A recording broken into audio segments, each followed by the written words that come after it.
आचार्य चाणक्य ने अपनी नीतियों में कई तरह की बातों का जिक्र किया है। इन बातों पर अगर गौर किया जाए और तो एक व्यक्ति अपने जीवन से कई तरह की समस्याओं को दूर करने के साथ ही जीवन में काफी तरक्की भी पा सकता है। चाणक्य ने अपनी नीति में महिलाओं की कुछ ऐसी आदतों का भी जिक्र किया है जो अगर उनमें हो तो उनके पति कभी भी तरक्की नहीं कर पाते हैं। केवल यही नहीं, इन आदतों की वजह से आपके जीवन में कई तरह की परेशानियां भी आती हैं। तो चलिए इन आदतों के बारे में विस्तार से जानते हैं।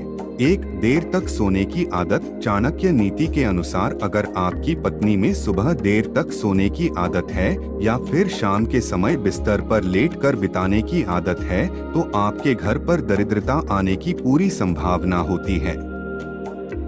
अगर आपको अपने घर और जीवन से दरिद्रता दूर करनी है तो इस आदत से समय रहते छुटकारा पाना चाहिए। 2, बेवजह शक करने की आदत। चाणक्य नीति के अनुसार अगर आपकी पत्नी आप पर बेवजह शक करती है और आपको इस बात से गुस्सा आता है तो यह आपके पति और उनकी तरक्की के बीच एक बड़ी रुकावट पैदा कर सकता है। 3, आटा ज्यादा गूंथने वाली महिला। कुछ ऐसी महिलाएं भी होती हैं जो रोटी बनाते समय ज्यादा आटा गूंथ लेती है और वह बच जाता है।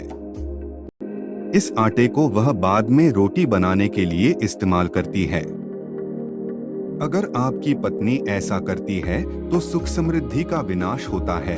4, खुद में ही चीजों को सोचने वाली। कुछ ऐसी महिलाएं भी होती हैं जो अपने मन में बातों को सोच लेती है और अपने पति से झगड़ा कर लेती हैं। जब ऐसा होता है तो पति में चिड़चिड़ापन आ जाता है। कई बार ऐसा होने की वजह से वह अपने काम पर ध्यान नहीं लगा पाते हैं जो उनके और उनकी तरक्की के बीच एक बड़ा रुकावट बनती है। 5, ताना मारने वाली महिला।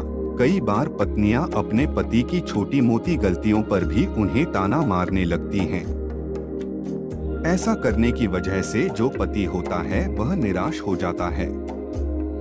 कई बार ऐसा होने की वजह से पति को यह भी लगता है कि पत्नी उसे समझती नहीं है और हर बात के लिए उसे ही जिम्मेदार समझती है।